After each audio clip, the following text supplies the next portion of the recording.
ଥରେ ମାତା ପାର୍ବତୀ ଓ ମହାଦେବ କୈଳାସ ପର୍ବତ ଉପରେ ନୃତ୍ୟ କରୁଥିଲେ। ନୃତ୍ୟ କରୁଥିବା ସମୟରେ ମାତା ପାର୍ବତୀଙ୍କ ପାୟଲର 9ଟି ଘୁଙ୍ଗୁରୁ ଛିଡ଼ି ଯାଇ କୈଳାସ ପର୍ବତ ଉପରେ ବିଞ୍ଚି ହୋଇକି ପଡ଼ିଲା ଏବଂ ସେହି 9ଟି ଘୁଙ୍ଗୁର 9ଟି ସୁନ୍ଦରୀ ନାରୀର ରୂପ ଧାରଣ କଲା। ନୃତ୍ୟ ସମୟରେ ଭଗବାନ ମହାଦେବଙ୍କ ଦେହରୁ ଝରି ପଡ଼ୁଥିବା ଝାଲ ନାରୀମାନଙ୍କ ଉପରେ ପଡ଼ିଲା ଏବଂ ସେମାନେ ତାକୁ ଗ୍ରହଣ ମଧ୍ୟ କଲେ। ତାର ପ୍ରଭାବରେ ସେହି 9 ଜଣ ନାରୀ ଗର୍ଭବତୀ ହୋଇଗଲେ। ଯେତେବେଳେ ମହାଦେବ ଓ ପାର୍ବତୀ ନୃତ୍ୟ କରି ସାରିଲେ ସେମାନେ ଦେଖିବାକୁ ପାଇଲେ ଯେ 9 ଜଣ ନାରୀ ଆଦରର ସହ ମହାଦେବଙ୍କୁ ପ୍ରଣାମ କରି ସ୍ୱାମୀ ବୋଲି ସମ୍ବୋଧନ କରୁଛନ୍ତି।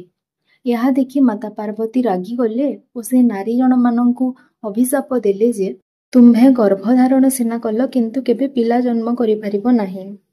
ପରେ ସେହି 9 ଜଣ ନାରୀଙ୍କ ଭକ୍ତିରେ ପ୍ରସନ୍ନ ହେଲେ ଓ ପୁଣି ମାତା ପାର୍ବତୀ କହିଲେ ଯେ ସମୟ ଆସିଲେ ତୁମ୍ଭେମାନେ ତେଜସ୍ୱୀ ପୁତ୍ରମାନଙ୍କୁ ଜନ୍ମ ଦେବ, ଯିଏକି ଦେବତା ଓ ଅସୁର ମଧ୍ୟରେ ଯୁଦ୍ଧ ବେଳେ ଦେବତାମାନଙ୍କୁ ସାହାଯ୍ୟ କରିବେ। ସେମାନେ ମାତା ପାର୍ବତୀଙ୍କ ଆଶୀର୍ବାଦରେ ଶାନ୍ତ ହେଲେ ଓ ସମୟ ଆସିବାରୁ 9ଟି ପୁତ୍ରକୁ ଜନ୍ମ ଦେଲେ, ଯେଉଁମାନଙ୍କ ସହାୟତାରେ କି କାର୍ତ୍ତିକ ଗଜଧର ନାମକ ଏକ ରାକ୍ଷସର ବିନାଶ କରିପାରିଥିଲେ।